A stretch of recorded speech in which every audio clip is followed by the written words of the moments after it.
سلام د روهي نیوز قدرمنو کتونکو ستړي مشئ نن دونه چې د 1499 کال د سالواغې له شپږمې او د 2021 کال د جنورۍ له 15مې سره برابره ده. په مو له روهي نیوز د نن شپې خبري ټولګې ته راګرځوو. په سر کې هم د څو مهمو خبرونو سرټکي. د ولسي جرګې مشر میر رحمان رحماني وايي حکومت له ولسي جرګې غچ اخلي. ارغندیوال د چارو اداره د 12 ډوله غوښې قرارداد سره ما مخالفت وښود او له دندې لرې شوم. حمدالله محب وايي استخباراتي معلومات دا دي چې طالبان سوله نه کوي او جګړې ته چمتووالی نیسي. موږ هم ورته تیار یو.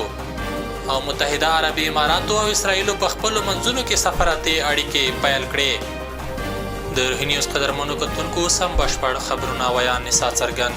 د ولسي جرګې رئیس میر رحمان رحماني نن د ولسي جرګې په عمومي ناسته کې پر حکومت تور پورې کړی چې له واکیلانو د غچ اخیستنې په پار حکومت په دولتي ادارو کې د ولسي جرګې د غړو نږدې کسانو خپلوان له دندو ګوښه کوي. رحماني ادعا کړې چې ولسي جرګې 2 ځلې د 1400 مالي کال بودیجه رد کړې او اوس حکومت پر واکیلانو له غیر مستقیم لارو فشار راوړي ترڅو دوی اړ کړي چې بودیجه تصویب شي. د حکومت او ولسي جرګې د بودیجې پر سر اختلاف رامنځته شوی. ولسي جرګه د 1400 لمریز کال بودیجه ناعادلانه بولي، خو بیا ځینې شنونکي وایي چې حکومت په دې بودیجه کې د واکیلانو شخصي قراردادونه لغوه کړي او په همدې پار ولسي جرګه بودیجه ردوي. ارغندیوال وایي د چارو ادارې د 12 ډوله غوښې قرارداد سره ما مخالفت وښود او له دندې لرې شوم. د افغانستان د مالیې پخوانی وزیر عبدالهادي ارغندیوال وایي چې ولسمشرۍ ماڼۍ کې یوه ځانګړې کړۍ شتون لري چې له قانون لوړې چارې ترسره کوي. نوموړي له دندې د ګوښه کېدو په اړه نن ورځ کابل کې رسنیزه ناسته رابللې وه. بشپړ حال یې په راپور کې. د افغانستان د مالیې پخوانی وزیر عبدالهادي ارغندیوال وایي چې ولسمشرۍ ماڼۍ کې یوه ځانګړې کړۍ شتون لري چې له قانون لوړې چارې ترسره کوي. نوموړي چې له دندې د ګوښه کېدو په اړه نن ورځ کابل کې رسنیزه ناسته رابللې وه هغه لاملونه چې د نوموړي د ګوښه کېدو په مکتوب کې لیکل شوي وو رد کړل او په وینا یې چې د نه د ولسمشر له حکمونو سرغړونه کړې او نه هم کومې غیر قانوني ټاکنې کړې دي، بلکې دی د ځینو کسانو د شخصي ګټو لپاره خنډ و او په همدې اساس له دندې لرې شوی. شما می‌فهمید وقتی بخواهید که مجراهای سودآوری عده افراد خاص علفات خاص را بند بسازید طبعا با مشکلات و با موانع باید. ارغندیوال چې د چا نوم یې وانخیست خو په خبره چې د ولسمشر غني شاوخوا داسې کسان شتون لري چې په فساد ککړ دي او له قانوني صلاحیتونو لوړې چارې ترسره کوي. نوموړي وویل چې د له ولسمشر غني غوښتي و چې د یوازې ولسمشر او ولسي جرګې ته مسؤل دی او د کومې بلې ادارې یا کس غوښتنې نشي منلی. عبدالهادي ارغندیوال ویلي دي چې د ولسمشرۍ ماڼۍ د چارو ادارې په یوه قرارداد کې د 12 ډوله غوښې ویل شوي وو خو د ورسره مخالفت وښود او ولسمشر هم ورته متوجه کړ چې وروسته ولسمشر غني یاد قرارداد منظور نه کړ. با ملاحظه اول ماییست که قرارداد اول گوشت اداره امور دولت جمهوری اسلامی افغانستان شامل 18 نوع گوشت است.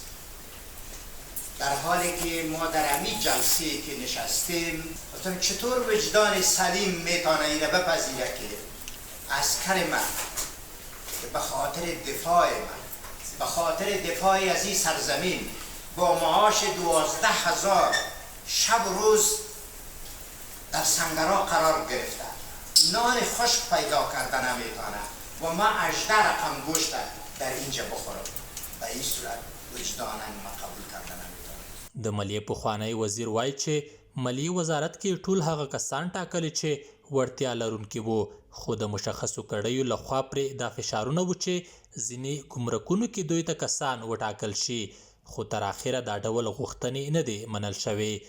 بسیار آفتابی شده در بین کابینه ما هم و در بین اجتماع هم مردم آن با این واقعیت را پی بردن و میفهمند که منافع حلقات خاصی که متاسفانه در بسیار موارد رئیس جمهور هم از او آگاهی نمی داشته باشند منافع از اونا وقتی که در خطر شود هر نوع توطئه ممکنه اونا برابر است. ارغندیوال چې څو میاشتې وړاندې له ولسي جرګې د باور رایه ترلاسه کړه او 2 ورځې وړاندې د ولسمشر غني د حکم له مخې په دې وزارت کې د ناقانونه کړنو او کمزوري مدیریت له امله له دندې ګوښه شو. ولسمشر غني له عبدالله سره په سوله او دایمي ورباندې خبرې کړې. ارګوای د افغانستان اسلامي جمهوریت جمهور رئیس محمد اشرف غني پرون ماښام د ملي روغې جوړې عالی شورا رئیس ډاکټر عبدالله سره پارک کې وکتل. ولسمشر ماڼۍ په خپل رسمي فیسبوک پاڼه لیکلي چې په دې کتنه کې چې د ملي امنیت شورا سلاکار ډاکټر حمدالله محب هم پکې حضور درلود، د سولې پروسې د وروستیو انکشافاتو او سیمه ییزو مسایلو په اړه د بحث پر مهال د تاوتریخوالي په زیاتوالي خواشیني څرګنده کړه او پر دایمي ورباندې ټینګار وکړ. محب وایي استخباراتي معلومات دا دي چې طالبان سوره نه کوي او جګړې ته چمتووالی نیسي. موږ هم ورته تیار یو. دوحه کې د سولې بین الافغاني خبرو په جریان کې د ملي امنیت شورا سلاکار حمدالله محب وایي چې دوی ته داسې استخباراتي معلومات رسیدلي دي چې طالبان د سولې اراده نه لري. نوموړي په دې وروستیو کې ولایتي سفرونه کړي او نن ورځ کابل کې د ملي پوځ قلو اردو کې وینا کوله، ویلي چې کچېرې طالبان جګړه پیلوي نو افغان امنیتي ځواکونه هم پر وړاندې چمتووالی لري. محب ویلي چې حکومت د طالبانو بندیان ورخوشي کړي او د صلح لپاره د مصالحې عالی شورا جوړه کړې، خو طالبانو جګړه تیزه کړې ده. د محب په خبره چې طالبان راتلونکي کال کې د جګړې لپاره تیاری نیسي. زمونږ او ستاسو راټولېدل دلته د یو لړۍ کارونو په نتیجه کې دي.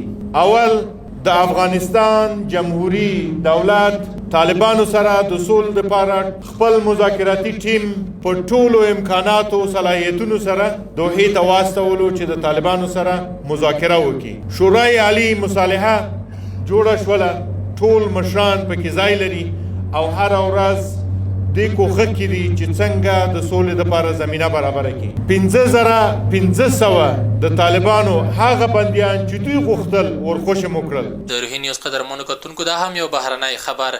متحده عربي امارات او اسرائیل په خپلو منځونو کې سفارتي اړیکې پیل کړې. د متحده عربي امارات او اسرائیل هیوادونو ویلي چې دواړو هیوادونو د یو بل په پلازمینو کې خپل سفارتونه پرانیستي دي. د اسرائیل حکومت له متحده عربي اماراتو سره تر اړیکو جوړېدو وروسته تازه په دې هیواد کې د خپل سفارت پرانیستي ویلي چې د ډیپلوماټیکو اړیکو د لا ښه کېدو لپاره به هڅې پیلېږي. بلخوا د دواړو هیوادونو د سفارتي اړیکو په تړاو متحده عربي اماراتو هم ویلي دي چې دوی په اسرائیلو کې خپل سفارت پرانیستی او رسماً کارونه پیل کړي دي. د روهي نیوز قدرمنو کتونکو دا وله روهي نیوز د نن شپې خبري ټولګه. تر بیا ښې چارې.